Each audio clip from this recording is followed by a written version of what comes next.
Pork tenderloins have the tendency to make people nervous when they think about cooking it, and it's because it can dry out really easy. But it is also one of the cheapest pork cuts in the market and is delicious if you do it right. We already cooked pork tenderloin in this channel before, but it wasn't the Ninja 40, and even though it was amazing, I love the grilled version of it even more because you can get those charcoal flavors into the meat, and that, my friends, means a world of a difference to me. In case you want to check that old video, I'm leaving a link in the top right corner for you to see. This wonderful tenderloin is lean and healthy and fork tender if you cook it right, and all it needs is a little bit of seasoning. Pork tenderloin is, in many people's opinion, one of the best cuts of meat. This meat is excellent, lean, tender, and if you cook it right, juicy and delicious. But it has a little problem. It can get really dry and tough really quick. And the key to perfection is knowing exactly how long it should be cooked for. Now remember, pork tenderloin and pork loin are not the same thing. Pork tenderloin is a long, thin piece of meat, about 7 to 8 inches long and 2 inches in diameter. It usually weighs about 1 to 2 pounds. On the other hand, pork loin can weigh about 3 to 5 pounds, and it will be a thicker piece of meat that is often cut down into roast or chops. Pork tenderloin gets its name for a reason. It is one of the most tender cuts of pork because it comes from a muscle that doesn't do much exercise.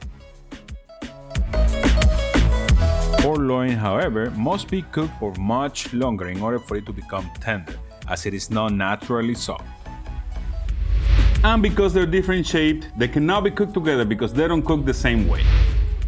When buying pork tenderloin, make sure you don't get the ones that come already pre-seasoned or marinated, as we will brine and season this meat ourselves. If your pork comes with silver skin, you'll need to remove it before cooking.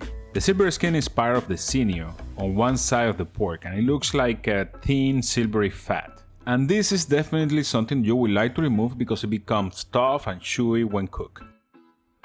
To remove the silver skin is really easy.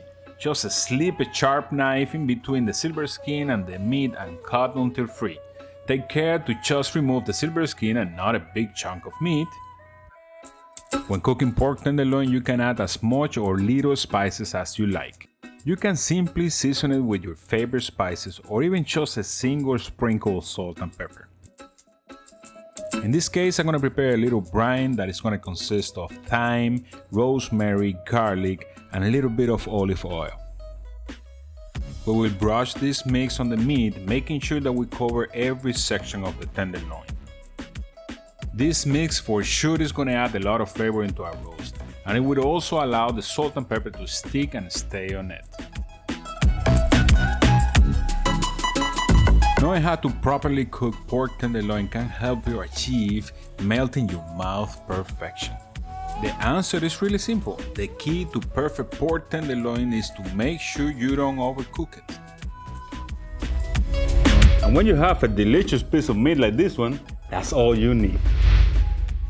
Many of us grew up at a time when our parents cooked pork until it was tough as leather.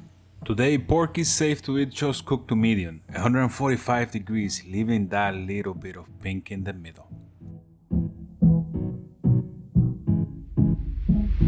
And now let me give you some tips for tenderloin perfection. I can't stress this enough. Using a thermometer is really essential to perfection. If you don't have one, you should buy it before trying this recipe or any other cook. And trust me when I tell you, it is a very small investment, but it's the only thing that will save your dinner. Now let's talk about pork tenderloin temperature. When roasting a pork tenderloin or pork chops, it should be roasted to a tender juicy temperature of 145 degrees.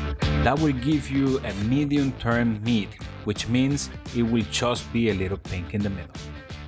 Anywhere between 145 and 160 degrees is fine. However, cooking it more towards the 145 degrees will produce a much juicier meat.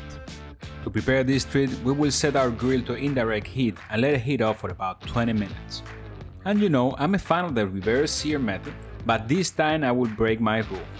The first thing to do in this case will be to get your already seasoned pork tenderloin and sear it right on top of the fire until it looks exactly the way you want it to be. For me, getting a brownish color with some grill mark is the perfect combination. Once the colors of the meat are exactly the way you want it to be, remove the tenderloin from the grill and place it on top of aluminum foil. Once on the aluminum foil, I'm going to squeeze a whole line right on top of the meat and add a few tablespoons of butter. With the lemon and the butter inside this baby, I'm going to wrap it tightly and put it in the cool sun of the grill. And here we're going to keep it for about 20 minutes or until the internal temperature of the meat hit 145 degrees. This part is critical. Don't forget to insert your thermometer into the meat and make sure it is pointing towards the center of the pork tenderloin. And after about 20 minutes, you're going to be rewarded with the most beautiful pork tenderloin of your life. This is going to be tender, this is going to be juicy, this is going to be a little bit pink inside. But remember, this is not time to cut the meat yet. We're going to give it about 10 minutes and let it rest, so all those juices can get back inside the meat and we are not going to waste anything. For this pork tenderloin, we create another board sauce because I really want to give it a try on pork and see if it makes any difference. We already used this sauce on beef and I'm telling you I was super impressed by it, so I really wanted to try it today. If you want to check that video, I'm leaving a link in the top right corner so you can click on it and go and check that video out.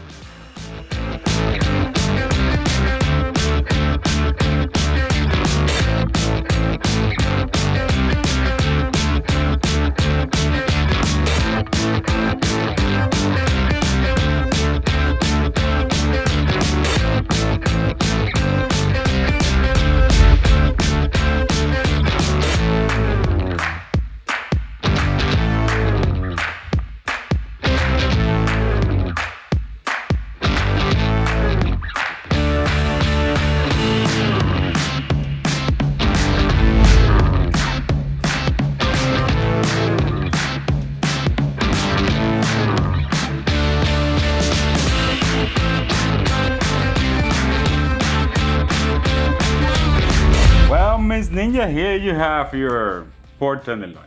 It smells delicious. Smells so good, guys. Oh, yes. And again, I made the boar sauce that we made the other day for the beef because I really want to try it with pork. I think it would complement the pork a lot.